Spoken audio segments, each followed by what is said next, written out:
What up? It's your boy Dave B. You watching Dave B on TV, where we go beyond the everyday bullshit that people be consuming on a day-to-day basis. And I'm here to do a quick live talking about the moon in Pisces, sun in Libra. This transit is going on right now. The moon just slid into Pisces, and so the title of the live is going to be "Feeling Misunderstood." So the alignment that Libra and Pisces makes, it is basically a recipe for it's a the way it it's an inconjunct. So that in conjunction, what that means is a misunderstanding. So we know that, right? The reason why it's a misunderstanding is because when we talk about Libra, we're talking about Venus, right?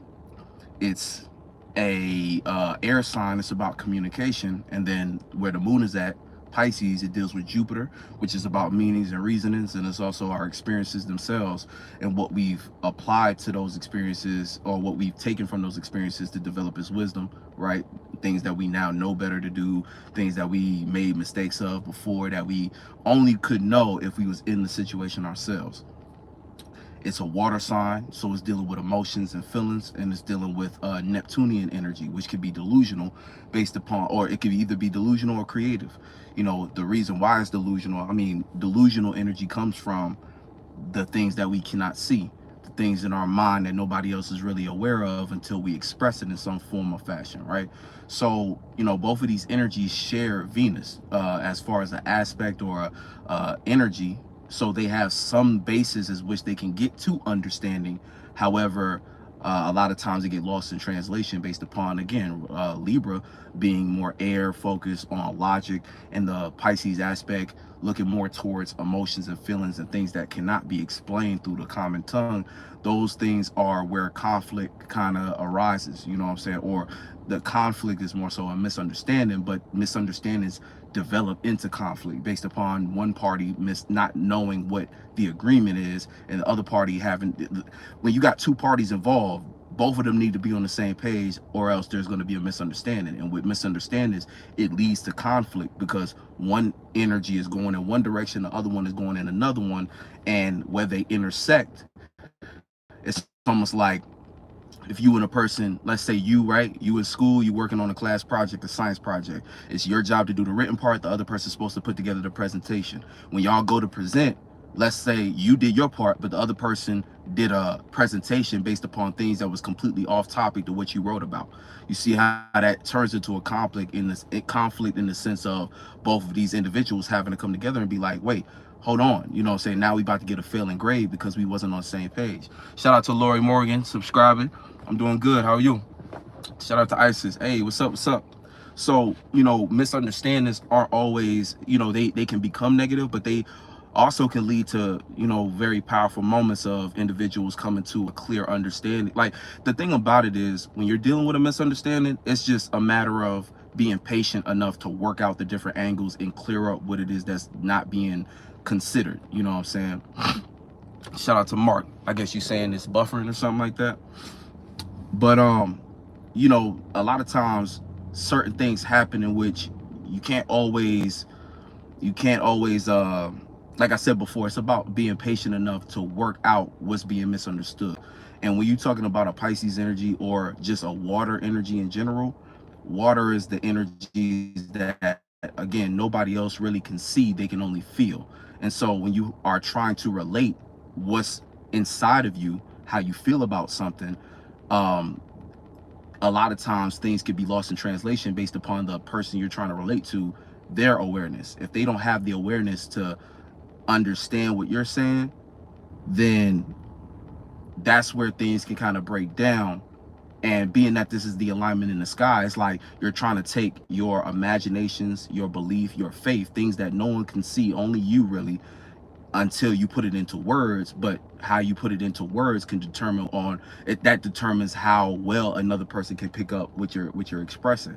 And the thing is, we all share this world, so we have common things that we can both look at that we might have different definitions of, but their common ground could be created, right? That's the whole point of relatability. So going through this phase, this transit, it's just kind of having to deal with that. You know, overall, you might wake up just feeling misunderstood or feeling like you don't really understand what's going on based upon what you've been relating to, due to the fact that we're in Libra season. But right now, the main energy and what you're reacting more to is how you feel about it. But the thing about it is your feelings aren't always connected to reality, you know, especially in Pisces energy. The reason why, you know, you think of Pisces and it's connected with Neptune, and where delusion is made, is delusion is made inside of those pockets of misunderstanding you have in communication and things like that. The things that don't necessarily need to be said all the time, but if they're not said, if they're not explicitly explained, they could be lost in translation. This is why Pisces is opposite Virgo, right?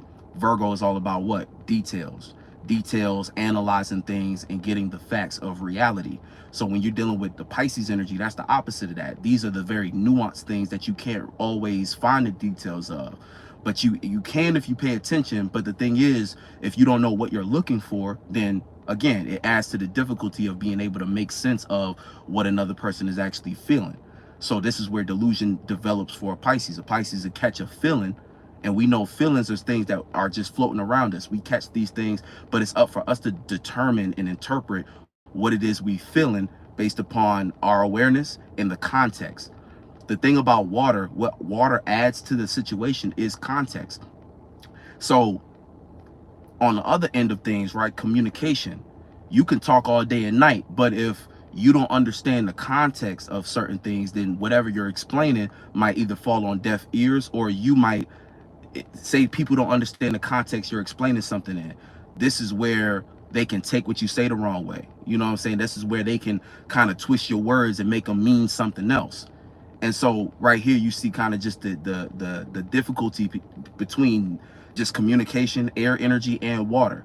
See, you could feel some kind of way and be communicating, but when you communicating, if what you feel isn't translated through what you're trying to get out, if you don't know how to articulate your feelings, which most people don't, some people do, you know, some people do it better than others. But the thing is, not only do you have to articulate your feelings, you can articulate it all you want. If the other person isn't aware of what you're saying, if they can't pick out the pieces of what you're explaining because they haven't felt it for themselves. And the thing is, when you're dealing with feelings, these are things that, you know, again, you won't know how I feel until I say something about it. And when I say something about it, if you're not actively listening, you're not going to understand and be able to put two and two together. And a lot of times that's like a lost art. Like, people will talk all day, but if they're not also able to listen, and listening without a certain emotional bias, then you could tell them whatever you want. They're always going to just assume the reality of the situation is their bias, rather than being in the actual present to receive what's being explained to them and being able to connect to that. So the thing about communication, air and water, communication allows for relatability, right? You can relate to something, but water deals with connection. Think of air like a bridge between your mind and somebody else's mind. Like I've been saying, what's ever in my mind and what I feel cannot be understood until I create a bridge through communication in which another end of that can be received. And it's up to the other person's mind to also do the other work. That's why they say communication is a two-way street, because on the other end, they also have to be able to receive and extend their part of that metaphorical bridge, which is them articulating what they think and what they feel about what's the common ground, aka whatever we're talking about. So a lot of times communications break down because of that kind of complex process. You know what I'm saying? You can relate to somebody, but you know, it's like the difference between somebody understanding you.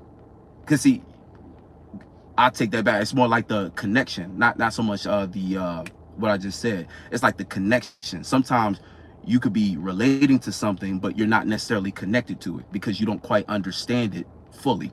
You don't understand how it feels. You don't understand like the context of it, but you can relate to it because on the surface and what's being explained and articulated, it can make sense. You know, logic on one end is a tool we use to help our internal energies be expressed and basically delivered across a medium. You know what I'm saying? I feel like I'm jumping around, so I don't.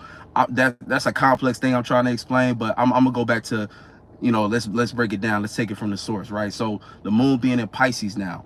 So right now, everybody is more so aware of their emotional state, how they feel about certain things, but they're still trying to be relatable, right? So I always look at it like this: when we're dealing with astrology as a tool, we look inside ourselves first. So within yourself, you know, the whole thing about this moon cycle, right? Since the new moon in Libra, and we coming up on a full moon in Aries, this is like the last sign before we get into that full moon energy.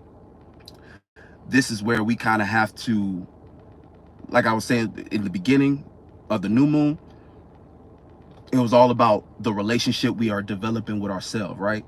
We have to have a strong sense of self in order to have the confidence and be able to hold the space to extend ourselves to others, right? Because it's still Libra season, so we're doing relating, we're practicing relationships, we're practicing communication, initiating conversations and things like that, right? We was going through each sign. Now in Pisces, or let's talk about Aquarius, because I didn't even do a live on Aquarius. So when the moon was in Aquarius, that was a gift that we had, but the gift of it was to be able to communicate, but also to have a certain level of the moon being in Aquarius is like having a certain level of detachment. That was like prime time for you to be able to really understand, first of all, what you're thinking about, right? It's like relating to your own independent thoughts, basically. The moon was in Aquarius. Aquarius being a fixed air sign, it's about independent thought. So you was able to focus on the independent thought and relate that through the sun being in Libra. So that was what we were relating on, an independent thought, right? Before that, we had Capricorn, which was, you know, you starting to make more sense and learning the ins and outs between how you want to relate to your responsibilities, right? Everybody's been faced with choices in which they've had to choose between what's comfortable and what's actually going to lead towards growth. Pluto going direct in Capricorn was another indicator of that too. Just kind of us seeing that, oh, okay, it is time to take power and control over certain things. And that whole retrograde period of Pluto was all of us seeing the different ways in which we was letting other things basically control us. The things being like what we were into as far as a habit, what we might have been just spending way too much time into, things that were playing out as responsibilities that we need to step into the role of. That whole Pluto retrograde was basically you going back and forth with yourself to actually come to the conclusion and get up every day and make the choice to actually transform yourself to be the type of individual who attacks your goals in that kind of way. If let's say it was playing out for you on a more negative side, this would have been you allowing other things to control you. Basically, if you would have woke up, let's say you had an intention to do that day, you would let the world around you control you and prevent you from doing certain things. Like sometimes certain things be out of our hands, right?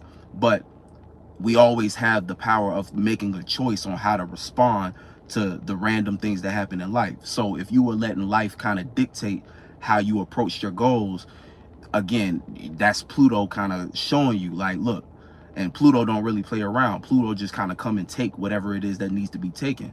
It sheds whatever needs to be shed without any questions asked. So certain things end up dying out without you actually being able to do anything about it. And it's kind of like a metaphor for, if you were to relate Pluto to like that Grim Reaper energy, it's almost like death. Well, it represents death. And when you think about death, death is something where you don't know when it's coming. You know it's coming though. And when it comes, it's not explaining itself. It's just finna take you. So when it came to the different things based upon what area of life you had, what house you had Pluto in, that was the energy in which you needed to figure out the ways in which you let things control you and deter you from taking advantage of basically like your life. Because the thing about death is like, that's why they say life is a gift. You don't know when you're going to take your last breath. So every day you wake up, it's like you got to get up and get it, right? So think about how, imagine if you really ain't had no more time left. And let's say the day before you said, I'm going to do it tomorrow. But now tomorrow ain't coming. And, you know what I'm saying, there's a certain level of arrogance we just develop as individuals, spirits in a human body. We develop this kind of arrogance that we going to have more time. I'll push that back. I'll procrastinate on that. I'll wait on that. And before you know it, things get snatched from you. people in your life you no longer can talk to because they done passed away and shit like that. It's like we do certain things like this every day, and we let certain things pass when it's like every lesson in Pluto is teaching you more so how to take advantage of the lifespan, so that it's almost like how they say life is about preparing yourself or teaching yourself how to die. You know what I'm saying? If you learn how to die, and learning how to die is just a matter of understanding your day-to-day and how you live your life affects how satisfied you're going to be at the end of it. So it's kind of like learning how to die is learning how to live, in a sense. Like, it's kind of one of those things that's like, you know, you learn how to die. It's like just saying, hey, learn how to wake up every day, and no matter what's kind of in front of you as a conflict, no matter what's influencing you to maybe procrastinate on something and do this, it's like, if you get up every day and what you say you're going to do, you get up and do. What you choose to do with your time and your energy, you accomplish it. What you say is a goal, you execute it. If you treat life like that, life treats you better in return. And at the end of it all, right, the thing that none of us can escape, when the time comes for, you know, your time to be up, you'll be able to lay and rest and be actually satisfied. And what I'm saying is not even part of like hustle culture, where it's explaining like, oh, you gotta work every day, work super hard, and you gotta, you know, don't sleep for, you know, 3 days, you know, just keep going hard and shit. I'm not even talking about that. I'm talking about just getting up and choosing every day. It's like you choose yourself, in the sense of, I'm gonna get up and do what I want to do. I'm gonna get up and do what makes me feel fulfilled. I'm gonna get up and make sure that I'm not leaving no money on the table, basically. It's like, you know, metaphorically, I'm not leaving no time on the clock. I'm gonna make sure I get up and live it to the fullest. And not to make it like a cliche thing, because that sounds cliche, like, oh, you gotta live it to the fullest. But it's more about, you know, you think of the energy of Capricorn. Capricorn is the boss energy. So to be a boss, you gotta take what's yours.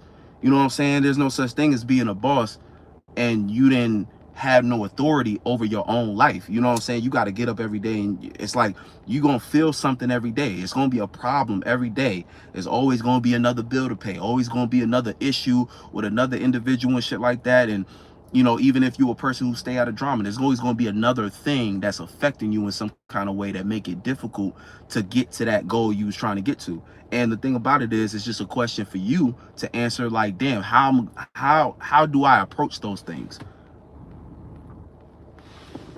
How do I approach those things? And is my approach effective? Do I feel, you know what I'm saying? Do you feel as if your approach is appropriate? You know what I'm saying? And I don't even think appropriate is the right word, but when you're going for different things in life, it's like you got to really ask yourself, like, am I living my life how I want to live it? And the answer is like a lot, like, I cannot answer for everybody in the world, but I think energetically, I think everyone is a bit dissatisfied with their current situation. I mean, how could you be? You look outside and everything that was once a structure that society ran on is now crumbling. We see the world burning basically outside the window. And y'all know I'm the last person to fearmonger. I'm not even doing none of that. But what it is when I say the world is burning, some people might take that negatively, but what's really happening is shit just transforming.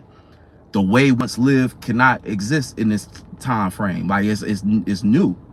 It's a new session. It's a new thing going on outside. So again, a lot of people might start to feel depressed because it's change can be stressful. You know what I'm saying?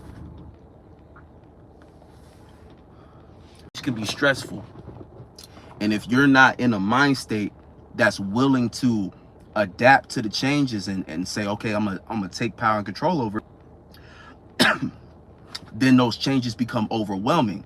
Because one thing about anxiety and stuff like that, anxiety is like a feeling the need to do something, right?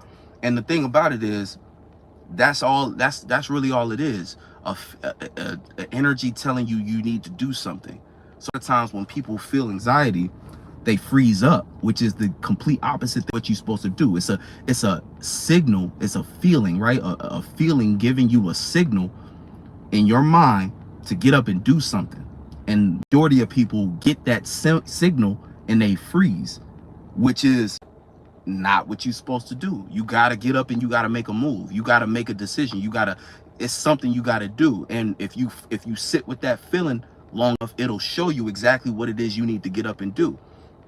A lot of people that feeling and they sit on it and they let it fester inside themselves until it plays out either as a health issue or a representation of another person or another thing, person, place, or thing outside of you, basically having to make it physical for you to address it. Everything we deal with as a conflict externally started as an internal thing, but like you accumulated so much thoughts and feelings on it, it had to become physical. And it's like, the thing is, we do that all the time. That's what people really say. That's what manifesting basically is. You know what I'm saying? You're in a feeling or a thought for so long, it has no choice but to be birthed into reality. And then now you have to deal with it. And the thing is, we doing that energy with beautiful things. We could be doing that energy with stuff that makes us prosperous. But instead, we do it a lot of times with stuff that holds us back, stuff that keeps us in cycles. And this being a year 8 numerology wise, is exactly what the theme of this year is all about. Cycles. Since cycles. Why do you keep going through that cycle? It's because you stuck on certain feelings. You stuck in a certain perception. You keep looking at shit the same way, and shit is clearly different. You know what I'm saying? Or it's supposed to be. But if you look around and don't see nothing changes, chances are it's because you missed something. It's because you're not changing. You know what I'm saying? You got to get up and make that change, though. You know, no one is going to hold your hand through that process. Nobody finna save you. You know what I'm saying? It really is all on you type stuff. And see, that's the thing, like with this energy, right? Feeling misunderstood. So again, I like to look at it more so internally. So right now is a time we need to be relating to how we feel. We need to be working on that misunderstanding we have between how we feel in our relationship with our internal self, our like, who am I? Like, I don't want to say so much a question of who are you. Think about it like this, right? The full moon being in Aries, that is the thing. We need to be satisfied with our identity. We need to be satisfied with who we think we are, right? And who we say we are. We need to be satisfied with our own individuality and our own intentions. We need to be satisfied with our individual passion and what we see into the world as something we want to commit energy to. That's where the full moon gonna be at, Aries. Right now it's in Pisces, so we're dealing with the nation of that.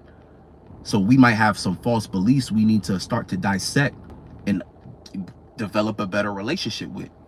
So it's like, this is a time where it's like you might want to sit with yourself and ask those important about, like, what am I really, what is it, you know, what are these feelings that, or I mean, it kind of depends on what you're going through that to determine how that conversation need to go. That's a conversation you got to have with God. But it's really about, it can come in circles, but it's you're feeling a bunch of things and then you're kind of reacting more so. So like I was saying before, if you're in pursuit of something, you got kind of goal, some kind of dream of yours, this is about working on that relationship to develop better understanding. Start to relate more to what you believe in. If you something is going to come true, something you're working towards as a goal, you need to work on that relationship. You need to figure out, like, how can I relate more to what I believe in? And you'll start to see, do you believe more that you will succeed in that, or do you believe more that you'll fail in that? And that's where you can start to clean things up. Because if you start to reveal more and more questions you ask yourself, trying to relate to what you believe in, you realize, damn, I actually don't relate to what I believe in. Okay, let's say you believe in something going for you. So that could be, you know, it's like you believe, it's like, think about this, because we always carry false beliefs with us. And it's like that subconscious shadow work that you got to do in order to get clear on what's going on, just lead to know, okay, am I tripping? Am I building on negative feelings? Am I building on negative belief systems? It happens so often, we don't even realize it's happening. But this is kind of a type of energy you got to slow down a little bit and say, wait a minute, is that really what I'm doing? And a lot of that can be, the moon being Pisces is going to square Jupiter. Jupiter is currently retrograde. It just went retrograde. So our meanings and reasonings as to what we've been experiencing have been low key off a little bit, because Jupiter ain't got no business really in Gemini for real. Jupiter is about experiences. Gemini just want to talk. You know what I'm saying? That's all the Geminis and stuff like that. I'm messing with y'all, but y'all know it's like Gemini want to talk. Gemini might not always know what it's talking about, but they love to talk until they figure out what they know, until they figure out what they talking about. And then they like, oh yeah, that does make sense. You know, so when it comes to Jupiter, the planet we're extracting meanings from, there's all kinds of things we might be missing or being way too than just information in general, right? I've been calling it the age of the bad. I've been using the age word a lot.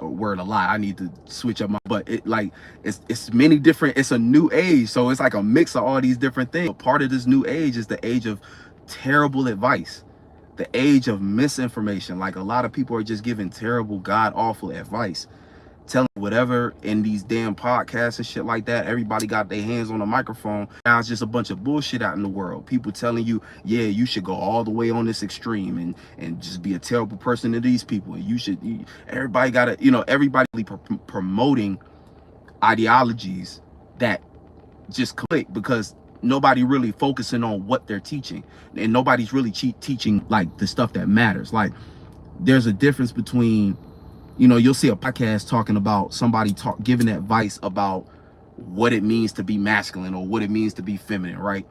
But they're not teaching it from a sense of more. They're teaching it from a sense of what they analyze. They're not teaching in the sense of like what's right to do, and teaching wisely in the sense of giving people multiple, basically to teach properly, right? And because in order to explain other stuff, I gotta go back, right? In order to teach properly, you gotta understand, you gotta know how to allow information to be it's like you gotta make your information accessible to many different people, many different perspectives. You gotta have enough your mind has to be broad enough to know how to take what you went through and what and how to communicate it in a way that can be received by many different people that you haven't met yet, people that that you don't even know they're hearing it. So you have to get creative enough to make that information spread. And a lot of times people are giving information from a very small minded perspective, based upon what they went through that either hurt their feelings or they didn't like, or something that they feel self-righteous about and stuff like that. A lot of people preaching advice that can only really work from a very limited perspective, or it's a very stereotypical, one-sided nation of a topic that has an enormous amount of nuance. You know what I'm saying? So it's a lot of things that might get kind of mixed in the process of you trying to explain yourself, or you trying to teach, or you trying to learn something, and there's the other part of that where people are spending way too much time just consuming what they're getting on social media. That's why I made the video. I dropped the video talking about this is like the age of looking at online and the internet as social media is dead. This shit is more so commercial media. That's the reason why it's like every app you go on, what's the first thing you see? You don't see your friends post, you see some ads. You gonna watch this advertisement. That's how they moving. Everybody's a content creator promoting something, trying to sell you something, even if what they are selling you is their content, aka come watch me, spend your time watching me. Now if you're getting something from that content, right, then cool. But a lot of people are wasting life away, basically glued to these social media sites, because they don't know what they on them for. Like we used to be on these social media to actually connect with people we knew in real life. Now it's not about that. Now it's about, I'm getting on this site to sell my product. I'm getting on this site to message. I'm getting on this site to kick some game. I'm getting on this site to play the game. You know what I'm saying? It's like, it's not about socializing no more. The closest we can get to socializing is individuals in the comments and us having a discussion on live and stuff like that. Other than that, even in that sense, you know what I'm saying? Like, it's more so about the entertainment than it is about, or the commercialization or getting monetized than it actually is about what's being spread as information, or even having opportunity to talk, So the way we engage with these commercial media change. There's no reason why on a social media app where people are supposed to be talking, I gotta go through 5 million ads, or I gotta be like on TikTok and shit like that. Even like, every 2 scrolls, somebody is selling you something from and these are regular people who just salesmen overnight. because they figured out they can make money doing that. And it's like, the thing is, not even speaking on it like it's something wrong. All I'm saying is the reason why people are experiencing it in a negative way is because they don't realize that it's changed. It's like they're not social media sites no more. These are commercial medias. So when you look at the commercial media, it doesn't look as bad anymore. And you can start to control how to utilize these things without getting wrapped in it. So and when I say that, I'm saying you're using it for what it's for. If you want to socialize, you figure out another way to socialize. You need to either get up outside, or you need to jump on these sites to invite somebody or invite a group of people to where you at. Saying, like I was saying, that's why we do the 717 conference and things like that. That's why I'm getting people together to shoot films and stuff like that and shoot shows, because it's about that. And that's what I've been saying about community and why that's important, because sites, we used to want to build community on there, right? And we still have the ability to do that, because let's not forget what makes these sites so special: the ability to communicate to a lot of different people that you wouldn't normally be able to communicate and reach, right? So that's one of the things that makes this stuff special. But it doesn't mean that that's the only way we can do this, and that doesn't mean that that's what it's almost like you gotta think and update with the times. You know what I'm saying? The times we in, it's gotta just understand what's going on these sites now. It's not about socializing on these sites no more. You know what I'm saying? And the problem, that's why everybody has a problem with it. People are addicted because what they're really addicted to, we know all addictions really come from subconscious issues. So people are lonely. People want friends. But somewhere down the line, they convinced themselves that the problem was that they were stuck to these phones and everybody's just in their phone. And it's like, did you forget you have the power to go outside and invite? Did you forget that you have, like, again, you have the communication device to create a experience with you and another individual?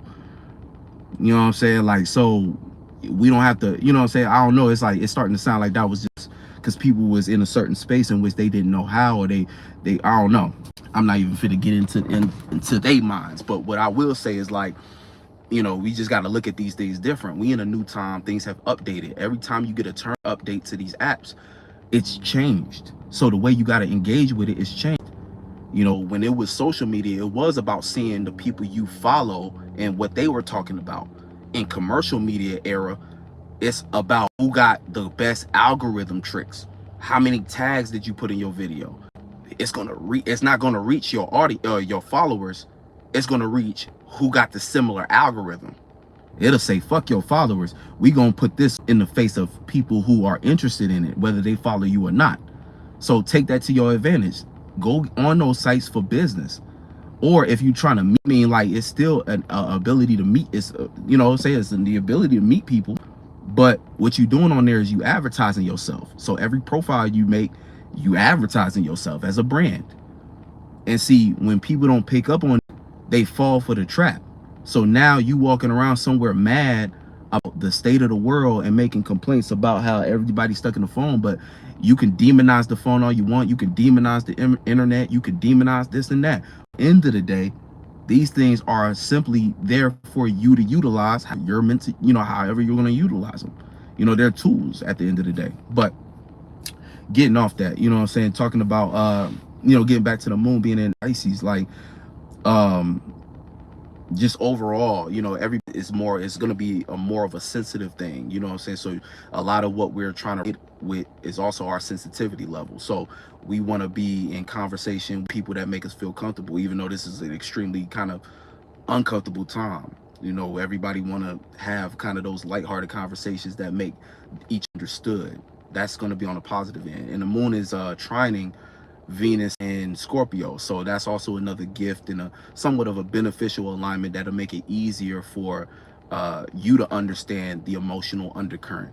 That doesn't make it easier to communicate it, and that's kind of the more challenging part, because we got this grand water trine and Mercury just went into or it's 29 degrees, so it's about to go into Scorpio. So we're at a time now where we now got a lot of water going on. So with all this water in the sky, basically it's starting to become a touchy-feely time. You know, like I was saying in the beginning of Libra season and even during the new moon, you know, try to be careful about who you rushing to collaborate with. Be careful who you trying to rush to communicate with and be friends with, that because you don't really know who's holding the ulterior motive. You don't know who's showing a happy face just for you to get tricked into being a part of whatever they got going on behind closed door, their ulterior motives. So, you know, something you got to keep in mind is that you know what I'm saying? Basically, you just got to keep that in mind. Try not to do too much. Oh, no, that's what I was going to say. So with the Grand Water Trine, the gift that's coming through is the gift to more aware of our sensitivity. And that's going to come with level of insecurity. You know what I'm saying? So we might start to feel more exposed. It's like a raw time, you know, going into Scorpio season. It's always a lot more dramatic a little bit. You know, everything was light and airy during Libra season, but the relationships are getting more serious.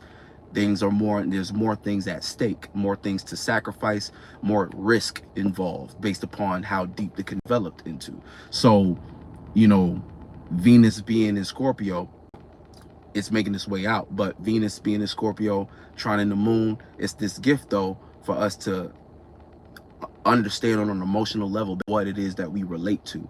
Also, that Venus, I was saying before too, since it's in Scorpio, another planet, another planet in a space, it kind of doesn't do the best traditionally, right?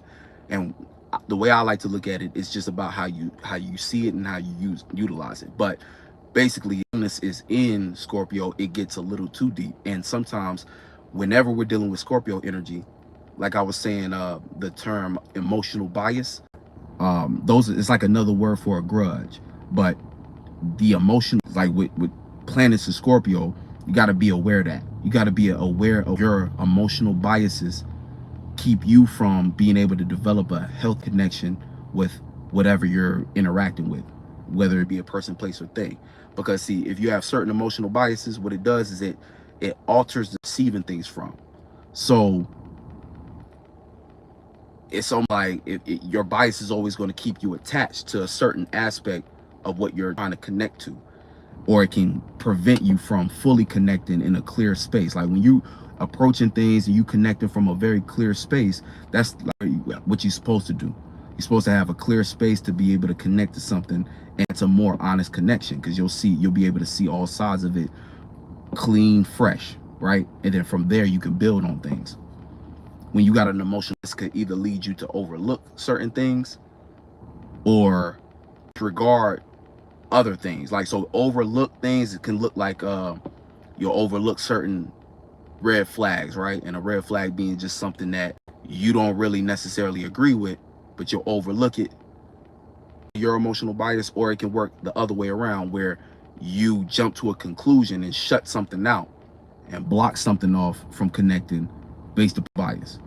Which I'm not saying not have good judgment, because you know, everything you're about to connect to, you need to look at it and observe it for what it is, right? But observe it for what it is, not what you feel like it is.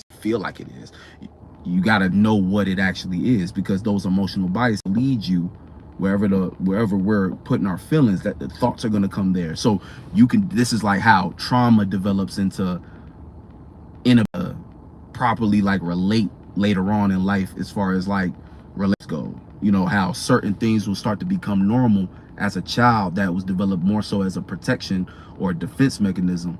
But when you get older, it's almost out as like kind of being immature, or having to have some kind of weird tit for tat thing going on, when, you know, instead of being the type of person to be real, and you could just say what it is that you got to say. You could just interact with whatever you're interacting with, whoever you're interacting with more, again, honesty, and that honesty, like being able to be vulnerable. Emotional biases is almost like what from being vulnerable.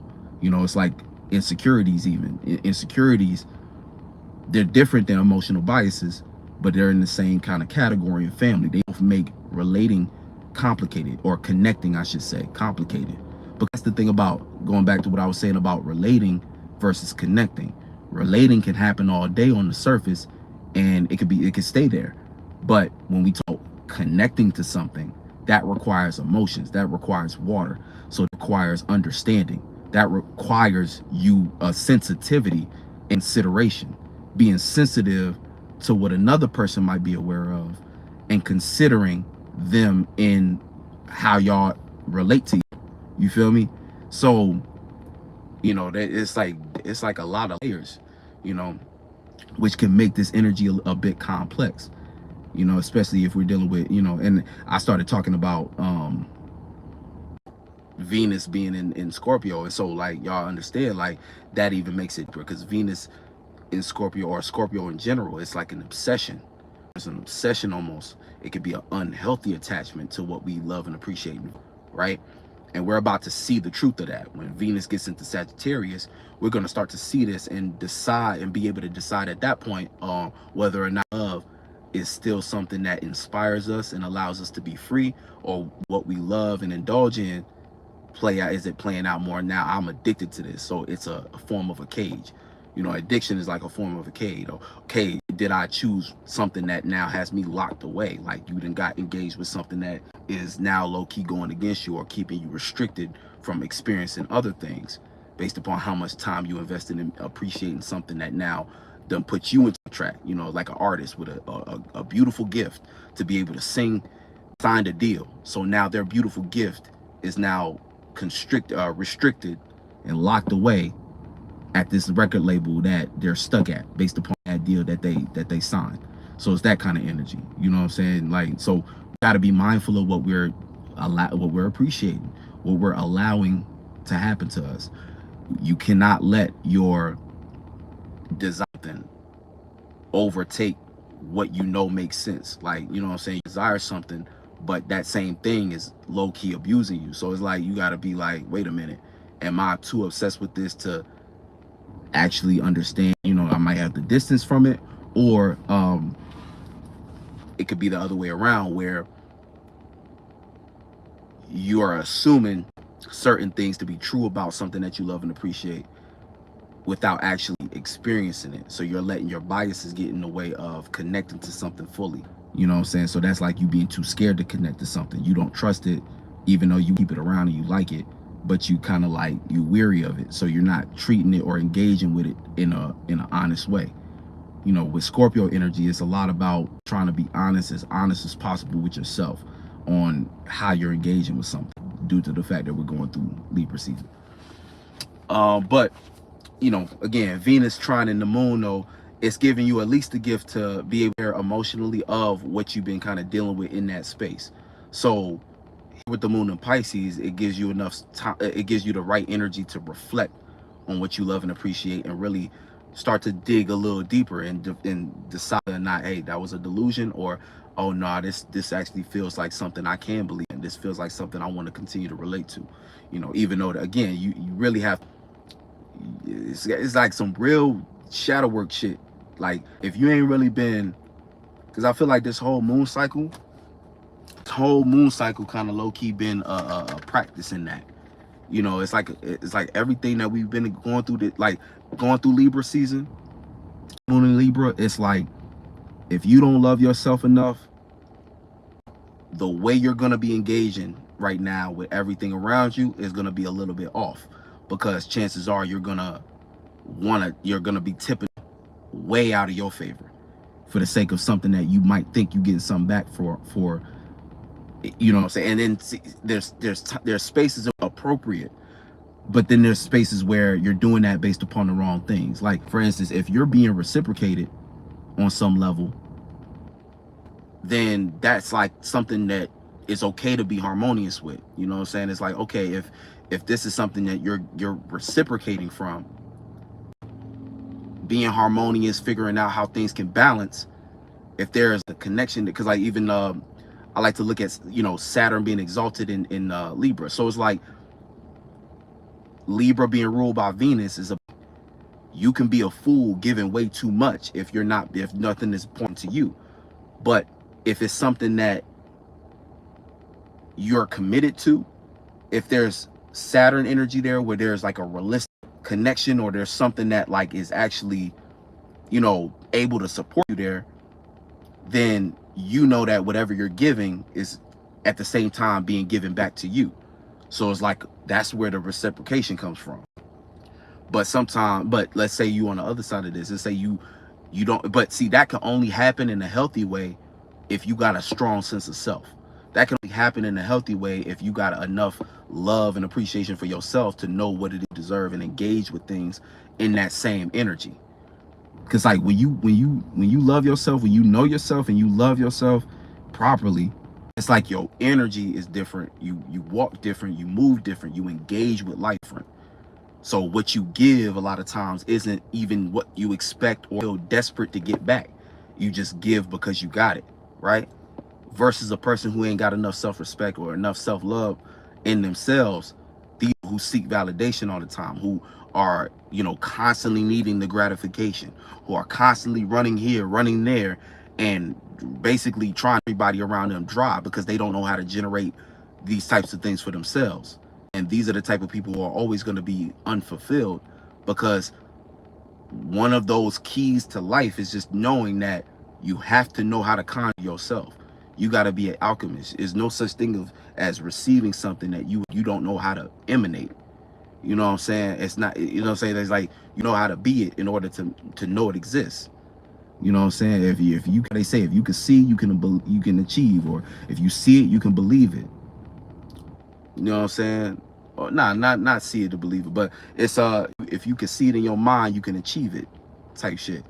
If it's something in your imagination, yeah, it might not exist in reality yet, but that's what God gave it to you as a vision. It goes back to what I was saying about that internal energy, that what's in your mind, no one else can know about until you figure out how to articulate or express it.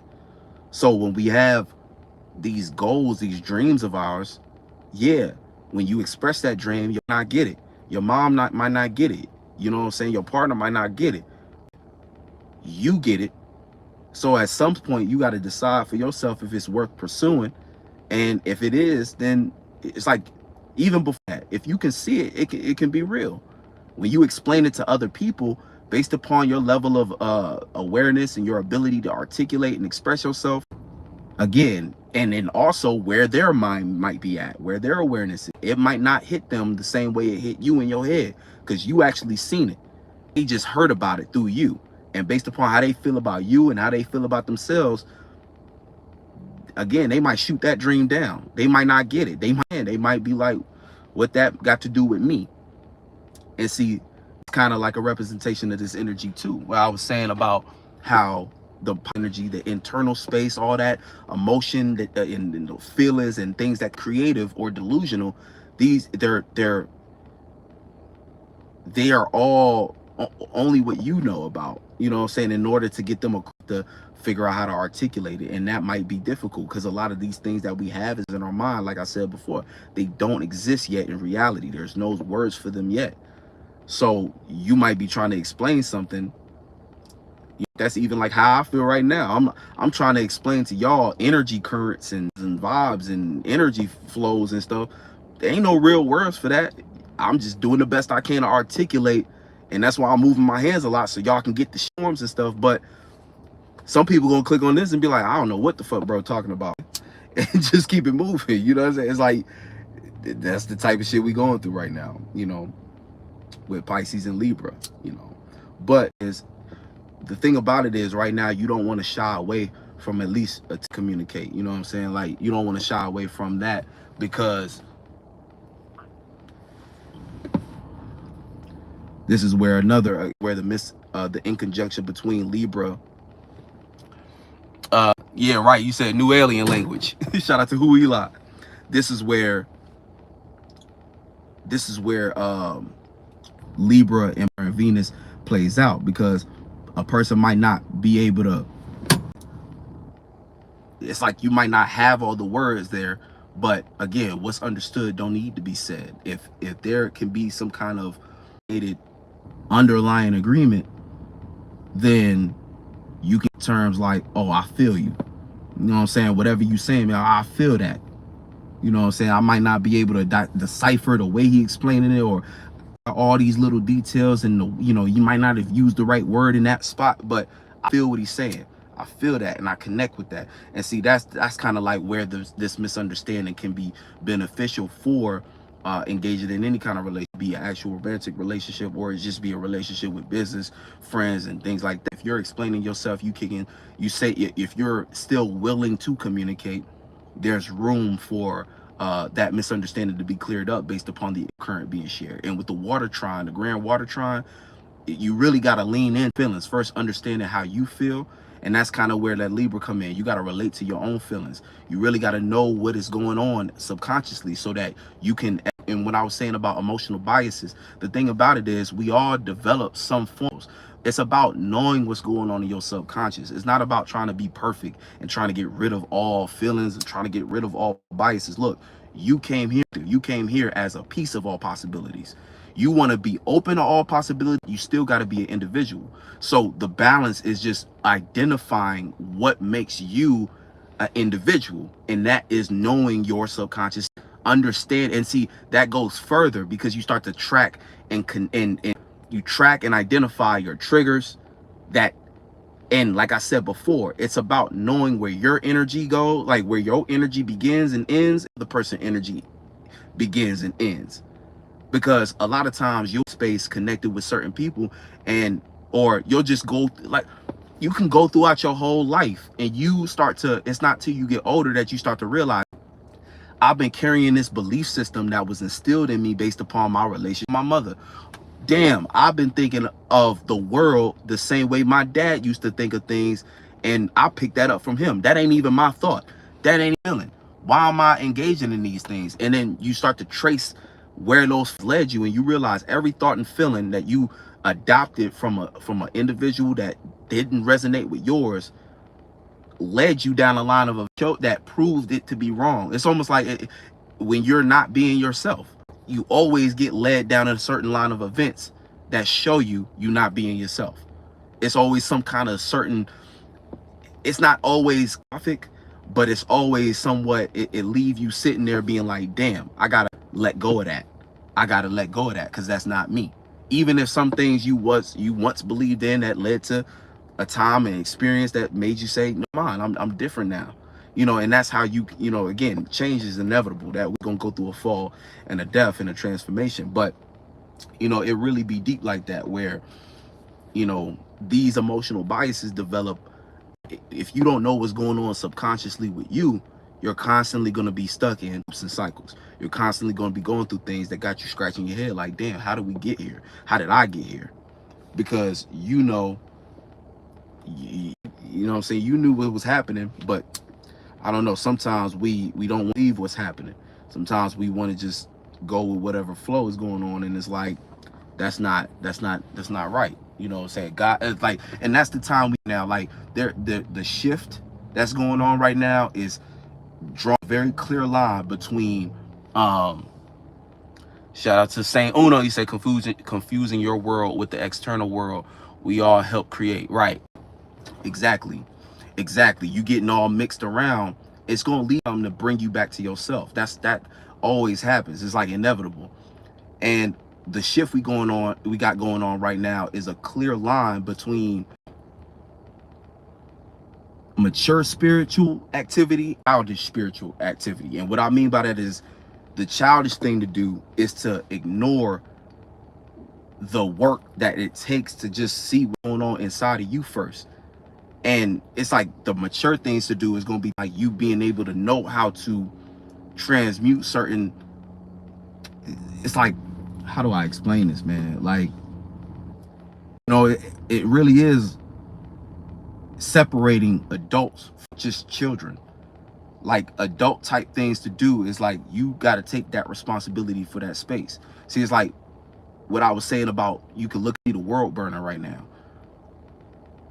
You could panic all you want, but it really ain't about that. You're gonna see a lot of people panic right now. Like, nobody really know what to do, right? But how does a child respond to an emergency versus how does an adult respond to an emergency? And the emergency at play ain't even really that crazy. It's just the fact that things are changing. So there needs to be new structure. So there's gonna be children in the world who, again, they're just clinging on to the next thing they think is work. Then you got adults who's looking at it like, well, let me think a couple steps further. And these are going to be the individuals who's able to step out and create what's going to be the new systems for us to build on top of. And these going to be the are going to be in positions of authority, basically.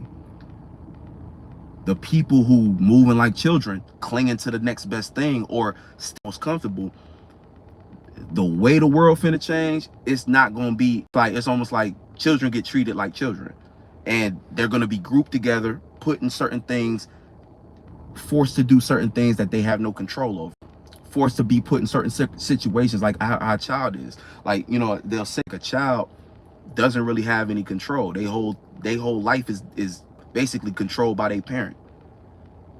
The parent in this situation is like the government.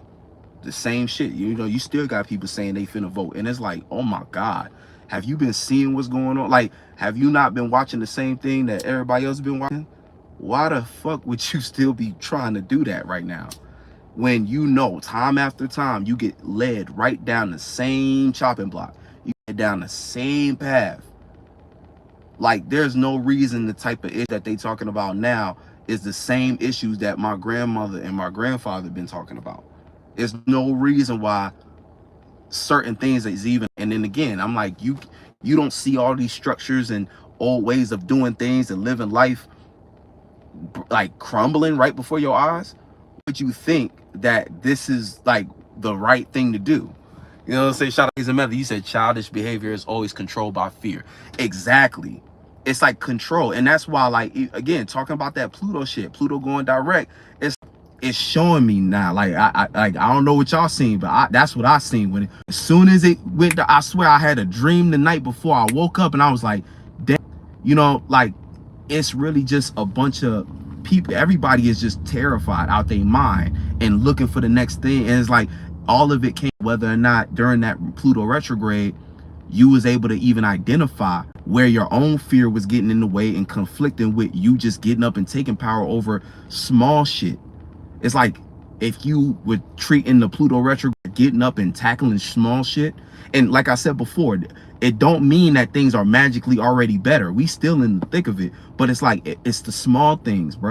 If you can't get up and just go through a 24-hour cycle in control of your mind, like getting up and say, okay, do this, that, and the third. If you didn't put small things like that into practice, doing what you say you're gonna do, you know, responding to certain shortcomings with more maturity, and I'm not gonna let that block out my whole week.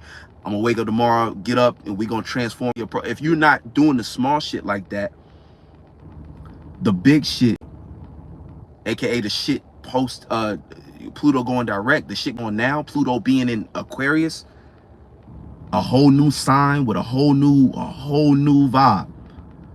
Cause like with that Pluto shit in Cap, like, can you fulfill the role? Can you fulfill your father's shoes?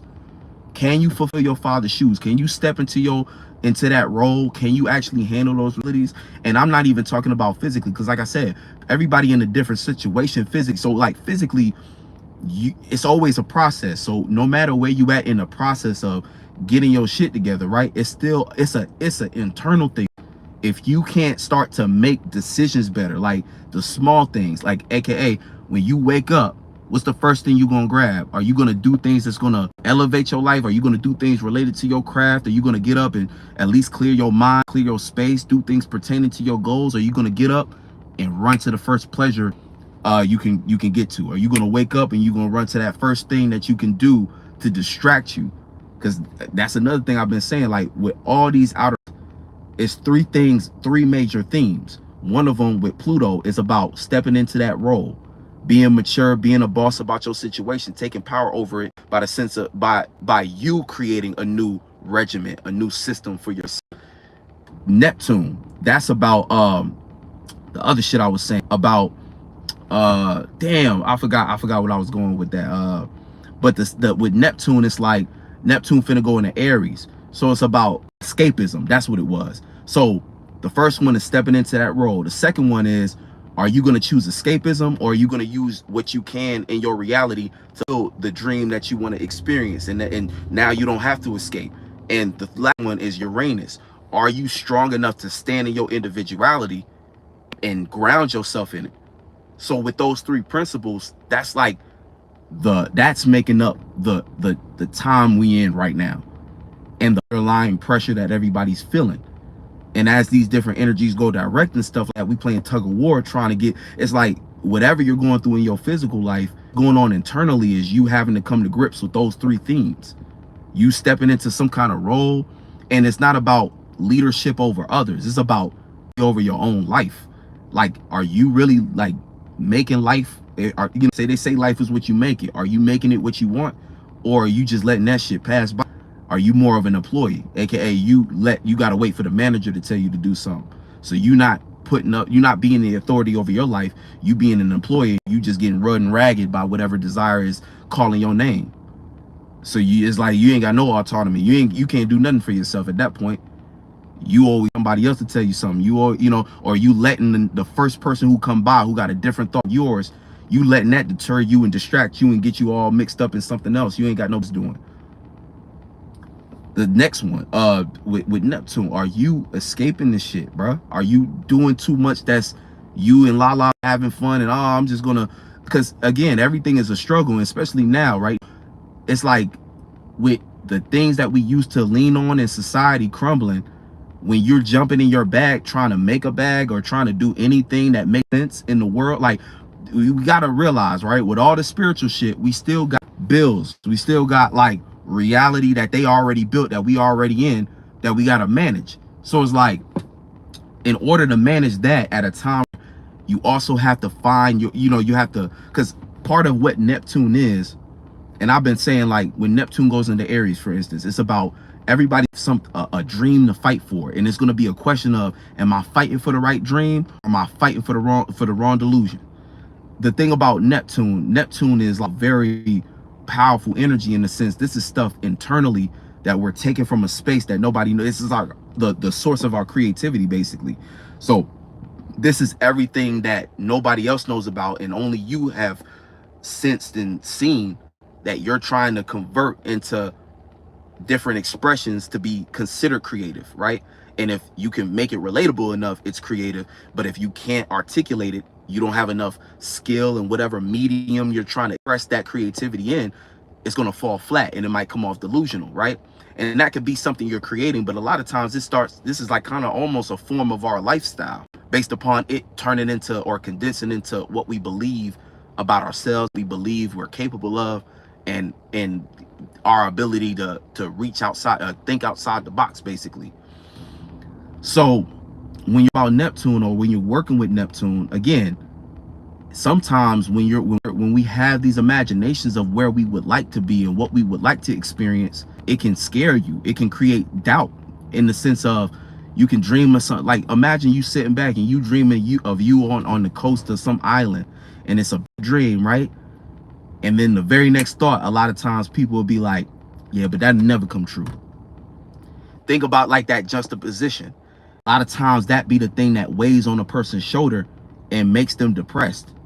And again, that's where Neptune becomes the delusion, because it's like you're believing in your ability to do shit, or you're believing you can't do stuff. You know, people, and then what happens is that's just one form of it, but people, creatures of habit. Like, you believe, if you can't even believe you are capable of doing that, chances are anything you dream of is a similar response to those dreams. People develop a habit like that of doubting themselves and stuff like that, and then they don't even realize they do it so much, they don't even realize it's influencing their lifestyle. And so now when they engage in very normal things in life, it's almost like, damn, they energy dull, they ain't got no spark to them, they ain't got no creativity to them. That's how, like, people who walk around too dry and don't have creativity, that's why, like, they have a habit of shooting their own dreams down. Probably something learned from was telling them in their ear, or not telling them. Because again, like, you could grow up, your parents look good to you, but they never gave you no encouragement either. So you grow up and develop a certain mentality that you don't know how to encourage yourself. See what I mean? And that even goes to what I was saying about the spiritual adult or spiritual child thing. A lot of us, it's like the shift is you being able to, first of all, recognize these differences that are not working as efficiently as they could be, right? And that's the gift we are kind of low-key getting from this you know, technology, commercial media, and all these different platforms that's showing us different sides of life and shit like that. the beauty of it is you don't have to be stuck in your box how other people do things. The thing about it is you still have to take that energy yourself and make something out of it. And a lot of people are just stuck at watching a bunch of people but don't know what to do with that information. So they stuck on these sites and develop more anxiety and pressure on themselves because they're the type of person that I described who developed the habit of basically defeating themselves, not believing in what they capable of, just being doubters of what they conjure up in their mind, and it develops into, again, like a very deep addiction, and because it's almost like they're addicted to watching other people do things that they don't believe that they capable of. Like, it's really some sick shit going on online, because other posts, it's like you get these accounts that'll make very generic motivating posts, right? And there, it's like a psycho thing. If you a person who procrastinate, but let's say you on these sites and you keep on seeing like very good quotes about how, you know, saying, man, oh, you know, saying you have power to do this, you have the power to do that, all them self-help, self-motivation quotes. You're reading those quotes all day as tweets and shit. Psychologically, a lot of times people don't know how to distinguish. It's like your brain don't know how to distinguish between you reading something and getting that energy dopamine boost and you actually physically doing it in real life and getting that dopamine boost. So people, the reason addicted to these things is because there's like a psychological like mix up where they're feeling like they're accomplishing shit by reading other people's accomplishments or quotes about accomplishing things. It's the same thing as like a person who want to do something, but they'll go get a course or something like that. They'll get course after course after course. They ain't never actually do it, so they don't achieve nothing. They don't do nothing in real life, but they just watched a bunch of content about it, basically. Because you bought a course, you basically just bought, you know what I'm saying, you just watching a bunch of content, special content, but it's still just you watching content. Same thing as people on videos and stuff like that. You watch a video all day and you think you actually out in the world doing something, but you're not the one making those. You're not the one applying what you learned in the videos in your actual life. That's where things start to break down, and then where you start to feel bad about yourself and stuff like that. Shout out to Solo up in here. You know what I'm saying? He said people lost their desires still, lost in their desires still. Right. You know, and that's really what it is, man. And see, childish, you know, back to what Mello was saying. He said, and then when you actually do the things people talk about in these quotes, people call you crazy. You got to fight through that, aka Neptune and Aries, like you said. You're like, and that's the thing right now, right? People are so funny on this shit, because it's like we at a time right now, like people are criticizing the fuck out of things that they're not even doing. You know what I'm saying? Like, everybody is a critic, bro. Like, everybody got something to say. And I find that to be just so interesting. Like I said, about like how people respond to things, children or adults, like to children and stuff like that. That's why, again, I can't look at these. I'm like, no, these is media sites, man. You need to be doing these. You need to be on these platforms for business and spreading the message. You know what I'm saying? Other than that, I mean, you can try to date on them or something like that. That's the only other thing, but even that, like, you're trying to perform for whoever your audience is. It's like, you know, you said someone, man, crazy, man. But like, you know, like I said before, you know, you got just doing, it's weird. Like, it's really strange. Like, it's never been a time where people felt so openly just justified to just like give their opinion and stuff like that. And that's why I said, yeah, it's not social no more, because a lot of times people not even really giving a true opinion about anything they see into. People giving what's the most shock value. Like this person, like like we could be talking about something real serious and stuff like again, it's all jokes and stuff, but, or it can be jokes and stuff, but I'm just saying, like, it's like you just saying stuff for shock value, but what value does that really have in the world? Like, that ain't even funny. Like, that ain't even, like, I could see if you was dropping a comment and you was being creative and funny, but you just is like, it's just, I don't know, I don't get it. That's why it's like, nah, He said motherfuckers be with conviction, right? And then on a podcast trying to give advice to people who really trying to help. And that's the thing, like the world is really fucked. The world really suffering right now. Like it's people really suffering, and it's always people suffering because the way they got this shit set up, it's just it's like, but it's people really going through shit, you know. I don't even want to say it like that, but the thing is, it's like what I mean by that. Let me clarify it, right? It's like people suffering mentally. It's people with real mental illness. People really desperately, subconsciously on these sites because they are chronically lonely. Like they are lonely. They don't know what to do. Everything that they believed in is now a lie. Like, you know what I'm saying? Like it's really believed in the system and it's crumbling right underneath their feet. And they know what to do. It's people who really don't, who haven't watched one of our videos yet and don't understand how to rise above this shit. There's people who still lost in whatever society kind of got them locked into. So it's like, that's where I'll be like, damn, you know what I'm saying? It's really, and then there's people who going through, like who went through trauma, who dealing with trauma and spreading it. You know what I'm saying? Spreading more negativity. And like you said, motherfuckers be extra negative, adding to the problem. Like there was a story of this chick who got herpes on, and she's like 19 or something like that, had an OnlyFans career, and it's like a dude who didn't infected the whole industry or something like that. Like it's, first of all, why is we justifying certain things to be normal and fighting behind it as if it's like these are very normal things that people have just adopted to be normal. This type of stuff that can be on these sites and stuff, like it's kind of crazy. You say it's sad they don't even see the whole picture of how they in hell. Exactly. You know what I'm saying? Like this person, it's like she told all this and like, oh, the dangers of being in it's like you shouldn't even have been in a situation like that for real. You shouldn't have even been in a like it's just so many things that have become normalized. That's just like, God damn. Like, and the only reason they normal is because it's a form of making money. Another man-made system got people in a loop, sacrificing their morality for shit. Like nobody, it's like, it's shocking. You know what I'm saying? It's shocking. And where if you spend too much time trying to figure it out, you just adding on to the problem. Like you just basically bought tickets to the circus. You got to understand it as like, that's just circus shit.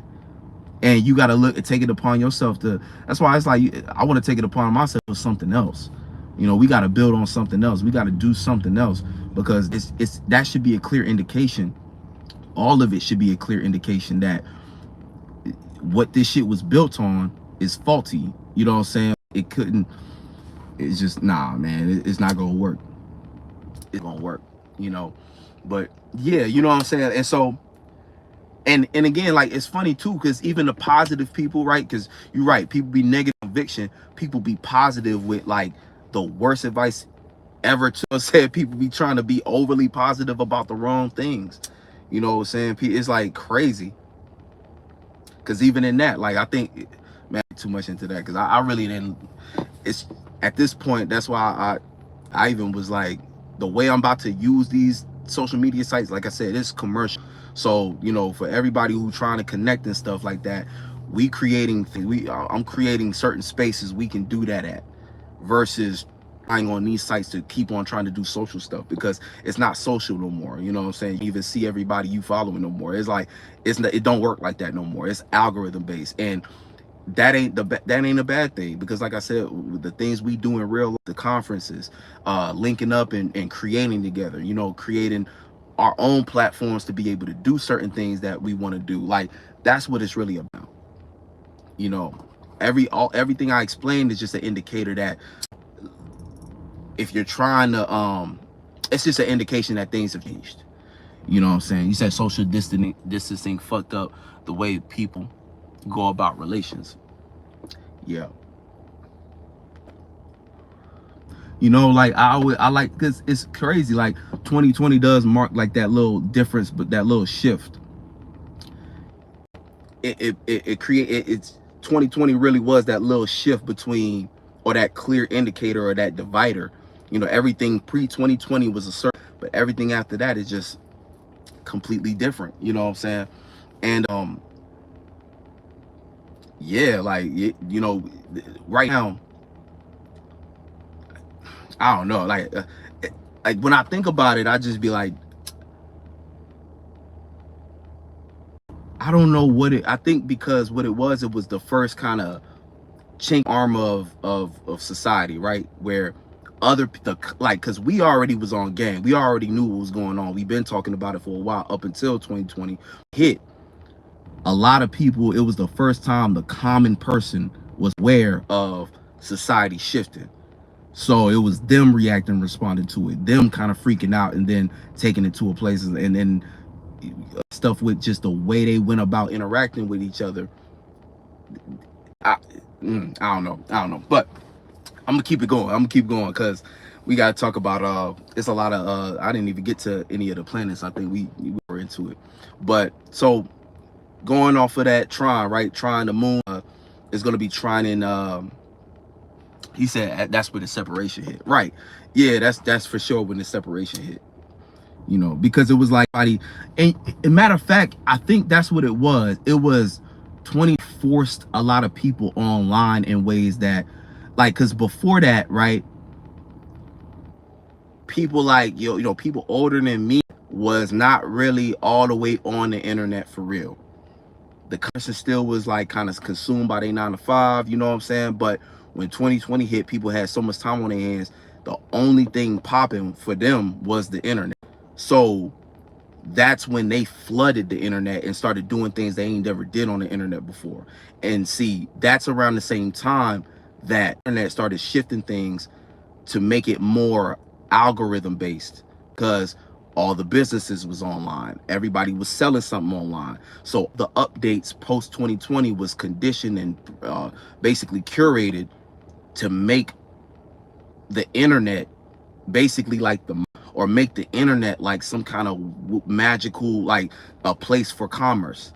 The blockchain stuff started dropping, you know, people was heavy into crypto. Oh, exactly. Yeah, in the spirituality psyops, that it's like all the psyops really, like those are just like sprinkles in the pan they getting to have people's minds on certain shit. But it's like at that point everybody rushed online and was trying to make a quick buck online, and some people staying, and again, random people started getting you know, going viral for things. It's like it all just influxed, it's created a whole new beast. Basically it recreated society online though. It just recreated itself. It's like this, it turned the on presence internet into the very same thing everybody was experiencing in their life, in the sense of celebrities, aka content creators, people going viral, being, you know, celebrities and stuff like that. People doing business online, people spending money online. It's like they were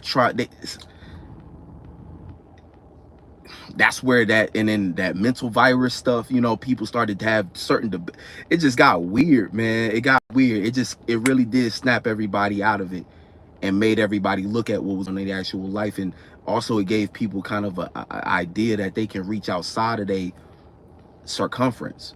You know, when 2020 hit, it was like people spent so much time online that, like you said, it created that false way of interacting with others. Like they started getting real comfortable with just being faceless. When you're not face to face with somebody, you can get away with a lot more. When you're not face to somebody, it's like you can, it's all kinds of new things that got birthed as far as ways to interact, and it kind of got out of hand. But you know, Pluto, even Pluto going into Aquarius, you know, when we think about the importance of doing the internal work now, and the importance of building ourselves up to be able to build better communities later on, it's a form of it feels like preparation. You know what I'm saying? It feels like preparation, because when we're formulating these things and we're trying to connect with each other, right? It's about, right now, it's a lot more about what are we connecting on. You know what I'm saying? These different, you know, these different podcasts that people got going on, these different things that are setting up. Everybody knows now that you can make money online, but the real question is like, what are we gathering for? You know, what are we gathering about? The point of us all coming together on this. And I think that that's going to start to matter. Like right now, I don't know if it matters a lot to people. I think people are just get into any and everything, and people, I mean, the way people are addicted to this stuff is like all day just fulfilling their mind with different people's content, right? But I think more and more, like the people who kind of on the end of getting things together, like and who gonna actually make stuff that lasts, is people who understand that concept of, you got to be considering like, what are we actually gathering for? So when you're creating stuff and you're putting stuff out, have that in mind, and also be mindful of what you're consuming. Because if you're on somebody's page and in somebody's space, you need to know what they got going on. You understand what they think y'all here for. Because it's like, even engaging with different people that watch your stuff and things like that, like that's kind of how these communities are going to be built. But it's like, you really need to, like, there needs to be more communication and clarity even there, even on that things, like really understanding what is this group that we a part of, like what are we building together, and how we about to move about this. And I think a lot of that will come over time. I just think if you're in a position to have a platform and you're putting things together for people, you need to know this. And you know what I'm saying? Like for anybody building online and doing things online, you know, you just need to be mindful. If you're the one creating it, you need to know what it's there for. If you're the one consuming it, you need to know what you're getting it.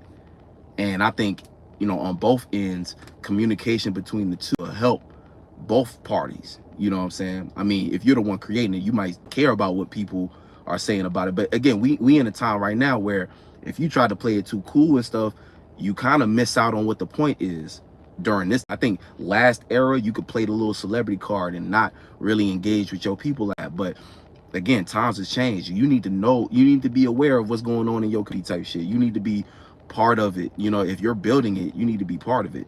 And that's kind of like high key the beauty of being able to do it yourself. You know, being able to throw your own shows, you know. Like before, things was gate kept to a point where only people with certain connections and things. Now, I mean, you can really do whatever you want, man. It's like a way to do it. Somebody know how to do it. There's a service for it. You can call somebody up, and it really ain't nothing but you just putting some money aside, you know? Right, exactly. You can't doubt yourself when you do. And see, that plays into where this full moon is taking us, because this whole moon cycle is all about our relationship with ourselves, and needed to start with a healthy sense of self. And you know, everything kind of pointed back to that.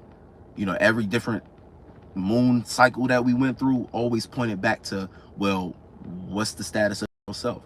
Do you believe yourself to be capable of this? Like when we were going through what was it, at the Libra, the moon in Scorpio, and it was about transformation. It was about those deeper parts of you. You had to analyze that relationship with yourself on that level, on the depth of it. When it went into Sagittarius, you know, what do you believe in? What's your lifestyle like? How are you looking to expand? And what's your relationship with your own wisdom and what you're experiencing?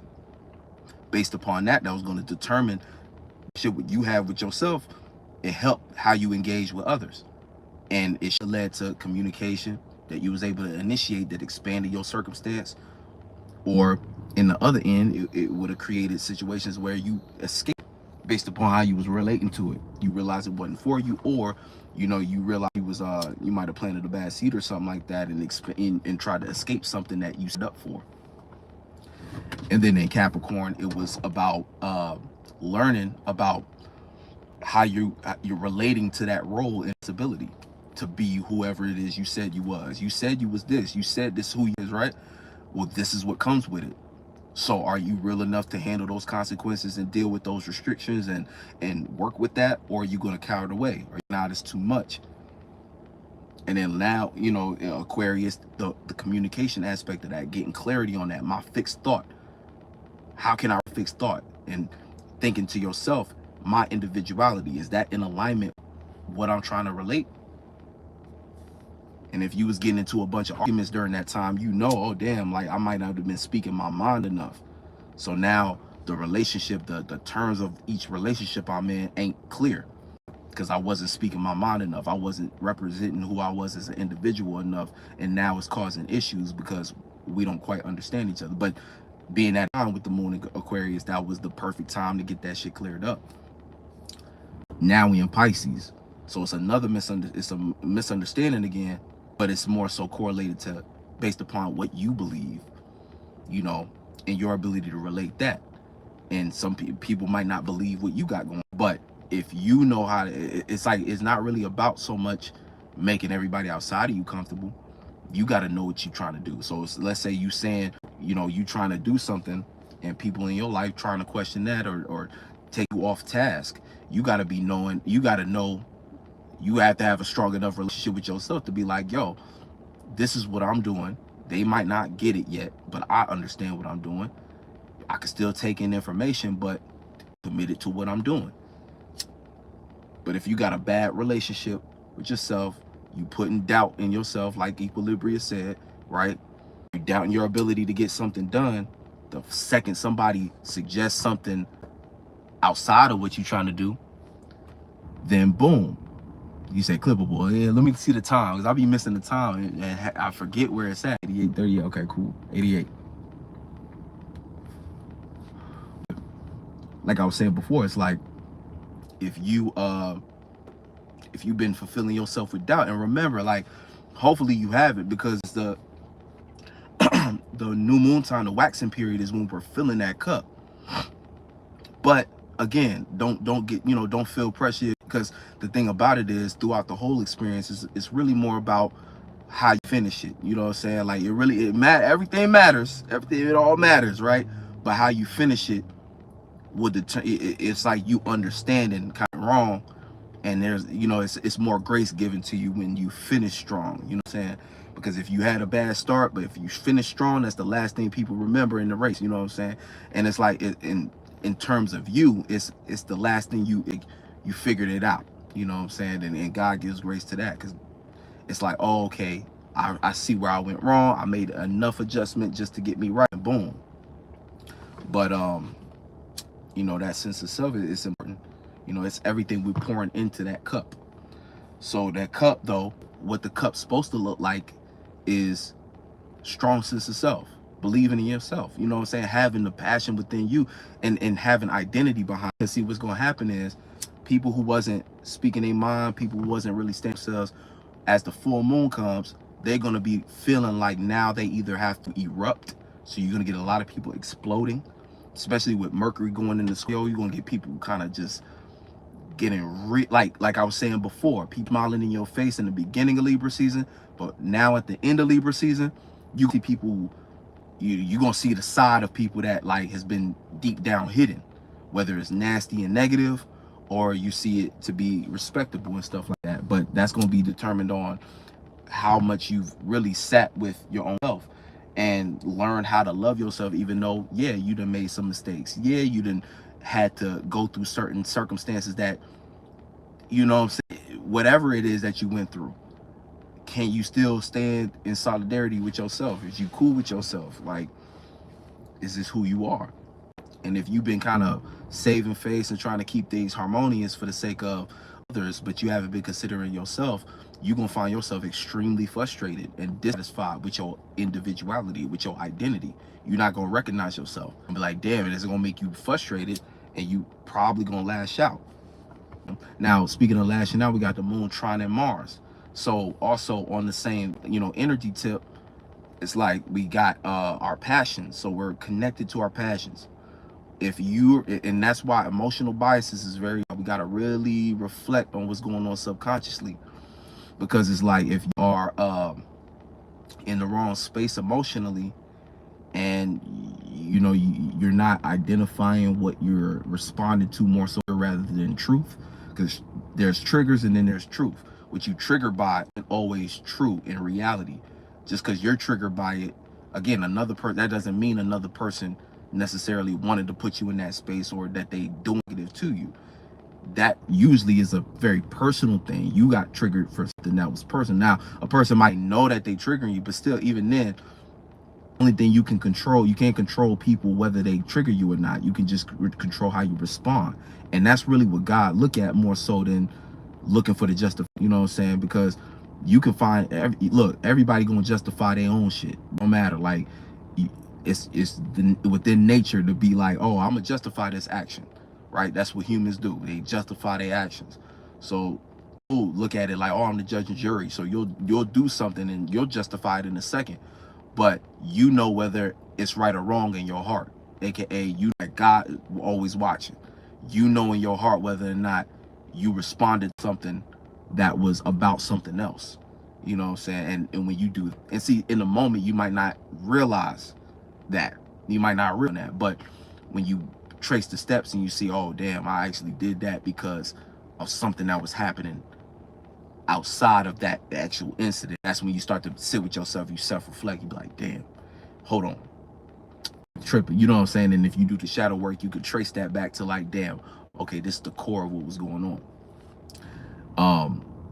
It's gonna be a lot of things where if you're not at least aware of that process of like understanding your own emotional flows and where you got little points of contention and where you've been holding things, again, those emotional biases that developed into grudges and now assumptions, you know, whatever it is, you know, that water energy get crazy. If you're not in that subconscious space to understand that those conversations, then, or I mean that those situations, then it's going to lead you, it's going to be kind of like a prime for you to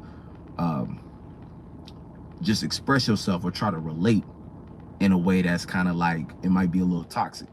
You know what I'm saying? You're hitting in a way based upon that, and that's when it starts to look toxic. So depending on where you're doing that, you know, that's just something to be aware of, and also be aware of others treating you that way. People treating you based upon what they might be just going through in their own whirlpool, you know, their own emotional state. You know, you got to just be prepared for that, you know, because it might be unwarranted, it might be warranted, because you might have been doing something that's been building up, and you know you've been doing that, and now you're forced to weather that storm, you know, based upon the connection. It's somebody that you can't just, you know, cut off and stuff like that, so you're forced to weather that storm, you know. But it's still, yeah, you know what I'm saying, weathering that means you having to be there present for that interaction, for that back and forth, you know. But yeah, you said even if no one's right. Yeah. And that's the thing too, like again, as a spiritual adult, you looking at things from a different lens. You looking at things rather than like, even if another person is in that space, see, this is one of those times, because being that in Libra season, it kind of is one of them times where, you know, Libra being a cardinal sign, it's about initiating. So on some level, you also have to be aware of, you might be just more aware of certain stuff, and you might have to extend yourself to a balance. But it should be your choice still, you know what I'm saying? It's still got to be, and if that choice is made in the right place, from the right place, then it's like to go.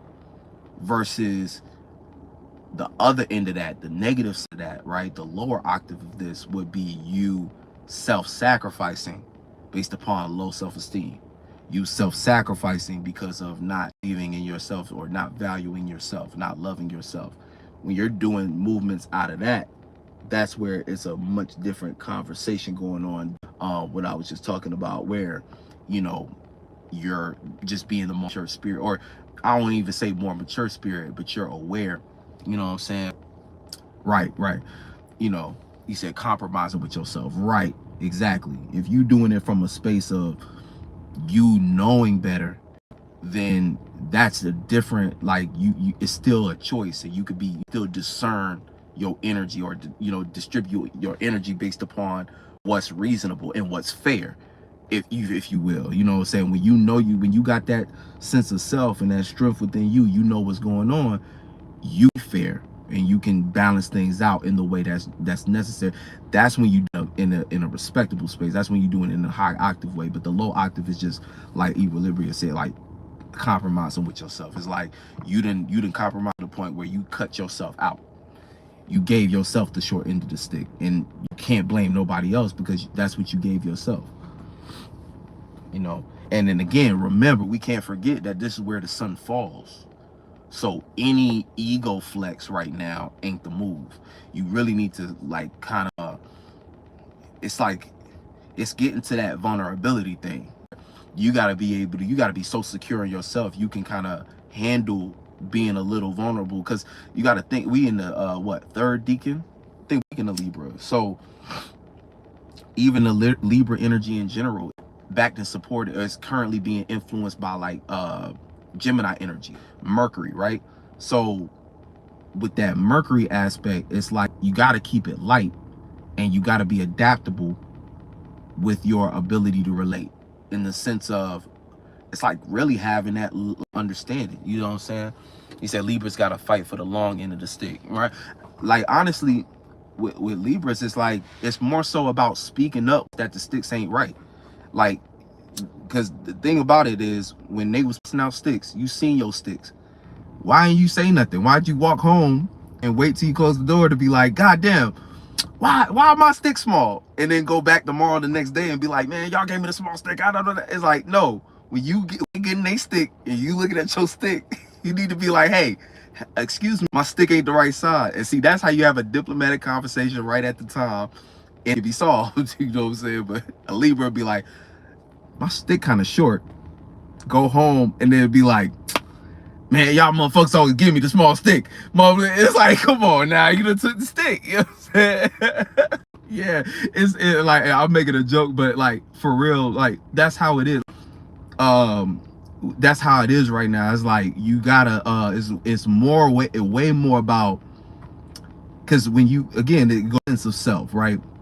When you know yourself, it's like you gonna have to have that. It's like when you first got it, because see, it's something with Libra energy. Sometimes it don't know whether or not it should say something or not, and it'll wait on it until it gotta say something, because they realize that, damn, y'all just gonna let this happen. Like that's how the Libra energy be like, y'all just gonna let me keep the stick, the short stick? Really ain't nobody gonna say nothing. And then now they have to initiate a conversation the way they initiated it, and that's when everybody be looking at Libra like, dang, you know, my bad, my Libra make everybody feel bad, and all of a sudden it's like, and they like justify, because low-key like that shit. I think they like to feel justified for the fight. But it's like sometimes it's way more, it's like it could play out differently if you confront it at the core, at the source. It could play out differently if you realize your end of the stick is not the same and not reciprocal. You say something, it's handled at right then, right there, and things could be balanced out. You know what I'm saying? Now, you know, and that, you know, being about it being the third deacon of Libra, the Gemini influence is like, we got to adapt to it. We got to move. We got to be able to take our relatability and kind of get a little more broad with it, because it's like a mutable influence. It's Mercury, so we got to analyze it a little bit more. We got to think it through a little bit. And but the thing about it is, we're lightening it up, but the next energy we hit is Scorpio, which is getting deep, you know what I'm saying? But it don't gotta be deep in a negative way. It could be deep in a fulfilling way.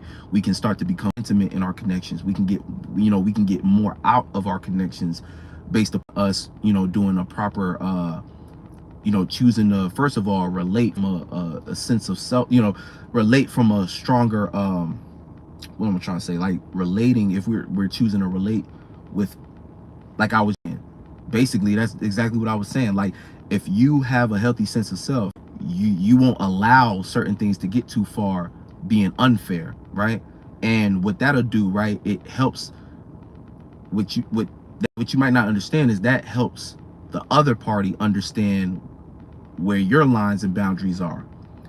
And when that can be established, fairness is something that got to be set as a tone early. Like, that's why people sign contracts, because it's like, if we can get the terms and conditions agreed on first, then that means that any changes that come afterwards, there will just be minor changes. But again, I like the analogy of being a singer with a talent and you sign a record deal, right? If you sign that record deal and when you first read it, you realize certain things wasn't fair, you wasn't getting your money on the record deal, then you have no business complaining X amount of years later when you go broke and you like, where's this? And I want to renegotiate terms. It's like, it's like, you need to be so you willing to walk away if the initial terms and agreements can't be agreed on. I'm saying you got to be staying on business, kind of like, you got to be good. You got to be confident in yourself. You got to have that self-value. You got to love yourself, as that sin way more valuable than these terms on this contract. So we're going to get this right now. or gonna be a part of this. And that's how you set the tone for negotiation. And again, you ain't got to be rude about it, but that's what happens, right? And then that it can go further. So right now is like, think of now, right now is like time of work getting the contract right, but the contract has to start with our sense of self. What we're going to be experiencing during the waning period is kind of the result of how well did we respect ourselves, how deep or how well did we develop the relationship with ourselves to be able to have the right to be able to negotiate terms now with the full moon, with the waning moon. And as the moon being full in Aries, we're gonna see that transition into Scorpio. By Scorpio season, that contract needs to be on point, and you either need to be signing it or letting it go. New moon in Scorpio gonna be on that type of time where it's like you either contract, now you locked in and it's time to get deep, and you either gonna find out that you finessed the negative in the Scorpio, or you're gonna realize that being in that partnership, because what people don't realize about 8th house energy in Scorpio deep. That's like investing. That's investing in something. That's a deep form of trust, right? Like what you invest your money in. You know, people who invest their money in stuff, that's a calculated thing, but that's a very, it's a very deep process. So either locked in and it's something that you can trust and that you are invested in for the benefit, or it's going to be something that you realize you invest, you got finessed. So this is why right now it's almost like, think of this last deacon of Libra as you need to be curious about how you go out relating and what you're relating to. You need to be curious enough to ask questions. Don't just think you know. You need to be communicating kind of more fluidly and being willing and take in many different angles and information from all over the place. You know what I'm saying? You got to be quick with it right now. You can't be slow. You can't be headed. And that's why being scattered is so detrimental right now. If you still ain't got certain organized in your life, you might find it increasingly difficult to stay focused right now. Say you got a mutable sign, or you got energy in one of these other signs. And in mind too, being that it's Libra, if you too much on that Cancer end of things, too much in your feelings right now, you're not going to be able to do it right, because you're going to be too sensitive, and you're going to be probably, either making too many excuses or justifying too much bullshit. If you got Aries, you probably way too selfish right now, and way too much in your ego at a time. We need to be pulling ego back just far enough to be able to observe properly. When you got too much ego, again, the analogy of a singer signing a record deal. If you got too much ego, you're gonna be arrogant. You almost feel like you're gonna go overboard. You might even turn off the deal based upon just how you coming about it and how you moving. So that ain't the good energy to be in right now either. And then the other end is Capricorn. You might just be too dry in general. You're not even willing to give. You don't even want to negotiate. You just say it's my way or the highway. You own the place, and they extending you a deal, right? And the metaphor being, you in everyday life, you thinking you the prize, but it's like, you can't treat people like that in your life. If you walking around and trying to boss everybody in your life, don't be surprised when people stop calling you back. Don't be surprised when people ducking you, like, all right, here this motherfucker come again. And you might think you got respect, but to get respect, you got to give it. So if you think you finna walk around and not respect people, and you not being relatable in general, or you coming at it like you the boss, yeah, people, they might smile in your face because they don't want to be rude, but they not fucking with you, And so, these are the type of things that we just got to be aware of. But yeah, the moon trining Mars is going to be that connection to we're passionate about, and then the moon conjunct Saturn is going to be also us just being aware of reality right now. So we feel the pressure of reality, and we're trying to do the best we can with what we got to make it work. But try not to let what you see in front of you as a challenge or cool deter you from keep going. You know what I'm saying? You just got to keep pushing. And or you might be in a situation it's time to switch it up. And so do what's right according to your situation. To switch it up, regardless though, it's about maintaining a certain belief in what you're working on and what you're crafting for yourself. That's what's most important. So take that into account and move like I like to say, act like you've been here before. I just like the way that sound and what it means. You know what I'm saying? When it comes to the things you try to manifest for yourself, act like you've been there before. And that's like a energy of being it so you can see it. And if you act like you've been there before, you'll be surprised how far you able to get into that energy just off of that alone. You know what I'm saying? Act like you've been there before. and act like you know what you're doing. Like, you know what I'm saying? Like, even if you're trying to figure it out, even if it don't make sense yet, you still gotta, in order to figure it out, it take you putting the pieces together and figuring out what energy you got to push off to emulate that. um the moon is going to be, let's see, sextile in Uranus, so opportunities to be connected, individuality in creative ways. Again, that's a benefit thing, you know what I'm saying? So whatever challenge you might be going through, you have an opportunity using your uniqueness and being innovative to create a whole new way of go about getting stable around certain things, you know, that you're, you know, so that could look like your creativity basically having a platform that you was able to design in a very unique way that can support that creativity. You want to look at it like that. It could also be you one to the opportunity to feel more comfortable rebelling and opposing against things that um, you don't with, you know what I'm saying? You might have been agreeing to certain things, but you've come to the conclusion like, no, this is how I feel about it. This might give you a little more courage to staying grounded in your rebellions, and more grounded into you being like, oh no, this is what I want to do, versus just going on with what somebody else say or suggest. um the moon is also going to be sextile in Pluto a little bit, so that's also an opportunity to transform based upon what you believe in, you know, transform your beliefs or transform yourself based upon what you believe to be true or possible. So let's say you do got some kind of dream and goal, and you might have been fighting with yourself back and forth on whether you're capable, right? You still got to put in the work and make the decision, but if you decide you're capable, this could be the opportunity that you could take to be like, okay, if I believe, this is what capable feel like, this is what capable look like. And you can start to transform yourself in that space to be able to be in there, you know what I'm saying, be able to be prepared to handle that. Hold on. Well, no, I'm gonna finish this out. So when it comes to the moon in, matter of fact,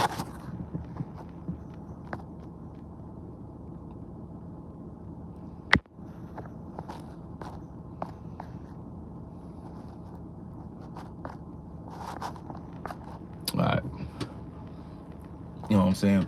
So when it comes to the moon, the moon in Pisces. Let's see what else it's making.